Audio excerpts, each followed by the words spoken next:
Hello friends, how are you? Welcome to your own channel Midu Study. I am your friend Ashutosh from IIM Indore, and friends, as we all know, Midu Study is your own channel initiative in which we study various management topics and subjects in a very simple manner. Friends, we have different modules on marketing, strategy, operations, HR and OB, and basis our feedback from subscribers we keep on developing the content. We are getting very good response. Some subscribers are asking us to add some new subject altogether like business law, decision science. We as a team are evaluating that, and apart from that we are getting feedback that we should finish our marketing and strategy videos as soon as possible. So today we are going to add a video on strategy. In the last video I told you that this is the last chapter of strategy which we have started in the name evaluation and control. So we started the journey about understanding what is strategy all about, how to formulate strategy, then how to implement strategy. Now we need to evaluate that strategy and have control measures in place. If you have not seen previous video, please go to the strategy playlist and see video number 29, video before this, so that you can get a brief idea what evaluation and control is all about. Now let us start today's video and discuss. First of all, we will discuss some traditional measures, both financial and non-financial. When we say traditional, these are the measures which have been used from quite some time. First measure, my dear friend, is ROI or return on investment. Result of dividing net income before taxes by the total amount invested in the company, typically measured by total asset. So very simple. See, if you have 100 rupees which you are investing in the company, that investment can be in the form of land, labor, machines, salaries, XYZ things. After that you make the goods and sell, and then you get, for example, 15 rupees as return. So what will be the ROI? ROI will be 15%. Invested 100 rupees, got 15 rupees. That is typically ROI. Second measure is EPS or earning per share, dividing net earning by the amount of common stock. So whatever net earning means you are removing all the taxes and the expenses that you are having, you take that out after that and you divide that with the common stock, then basically what you get is earning per share or EPS. Third measure, financial measure, which is return on equity, ROE, involve dividing net income by total equity. Now see, business can be, corporate structuring can be of two parts, debt and equity. Equity what you have, debt what you have taken. Now depending upon your financial health, ratio can vary. It can be equity, complete equity, mix of equity, debt, right? Company should try to have maximum equity and debt should not be high. So whatever return you are getting on that equity is known as ROE. Fourth is operating cash flow. Amount of money generated by company before the cost of financing and taxes, that is known as operating cash flow. So how much money is basically available for you for the operations is known as operating cash flow, which you are getting generated. For next is free cash flow. Amount of money a new owner can take out of the firm without harming the business. Let me give you an example. For example, you are earning. Now you will have some liabilities. You have EMI of home loan going. You have kids tuition fees. You have to buy groceries. You have to buy milk. You have to do XYZ things. After that there is some amount which is spare, which you can spend whenever there is requirement. That typical amount basically is a free cash flow, because at your will you can spend that. Similarly, in a company, the amount which an owner can take out from the firm without harming the business, this without harming the business is very important. That, my dear friends, is known as free cash flow. Now let us talk about some non-financial measures. Means these are not basically related to finance or money but are very important. First is stickiness, length of website visit. Today's is the time of digital era. Every company is investing on digital.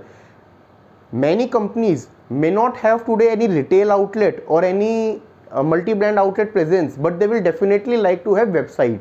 Why? Because their customer can visit, and without having any capital intensive own property, own retail store, you are able to reach out to customers. So whenever customers are visiting, length of the website visit, for example, you were on the website for 3 minutes, 4 minutes, that is basically measure known as stickiness. Next measure, my dear friends, is eyeball, number of people who visit a website. More the number of eyeballs. See, what is eyeball? This basically, which is called putli in Hindi, that is eyeball. So more the number of people who visit website, every digital marketing person will target to have more number of eyeballs. Then is mind share, known as brand awareness. Let me explain it to you. What is brand awareness? Read it backwards. Awareness about the brand. So are people knowing about your brand or not? You are into, for example, paints, and you are, for example, Berger Paints. You go to 100 people, you ask, do you know about Berger Paint? Answer can be yes or no. For example, 70% people say that they know. So your brand awareness is 70%. That is the awareness that is there. Every company wants brand awareness to be there, right?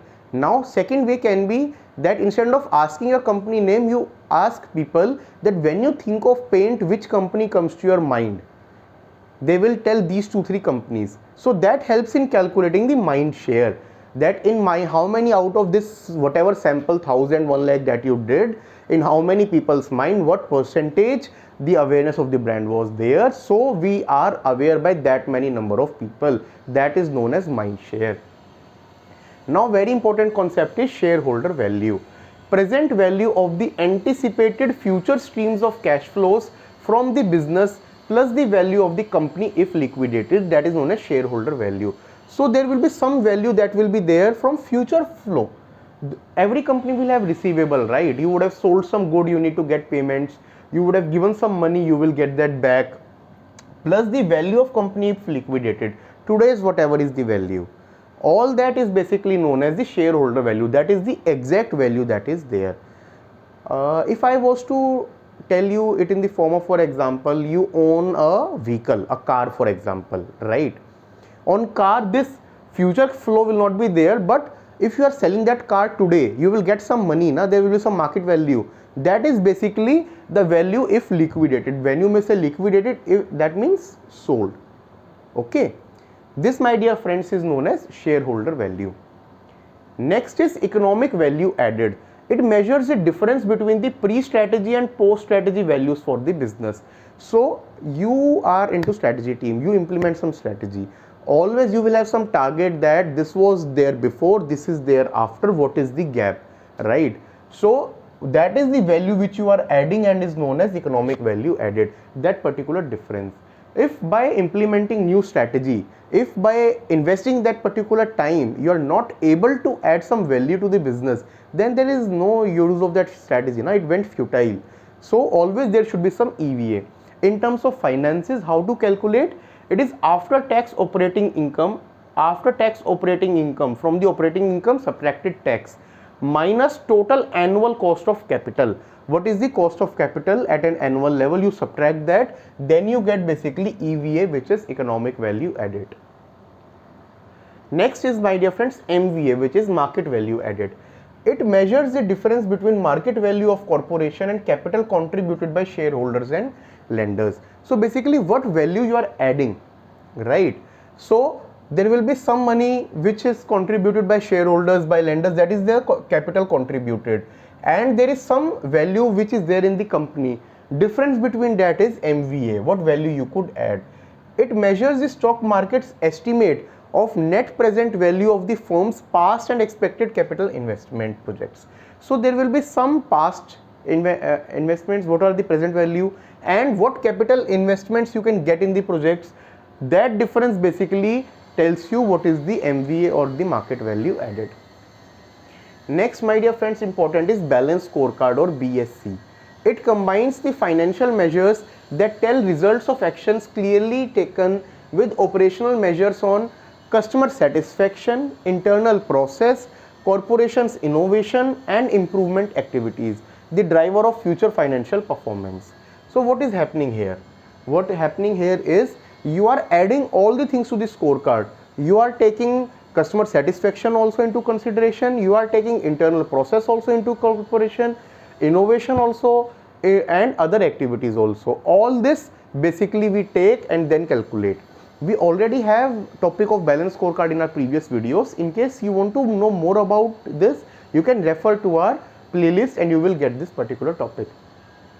Now balanced scorecard, there will be 4 objectives areas basically. First will be financial. How do we appear to the shareholder?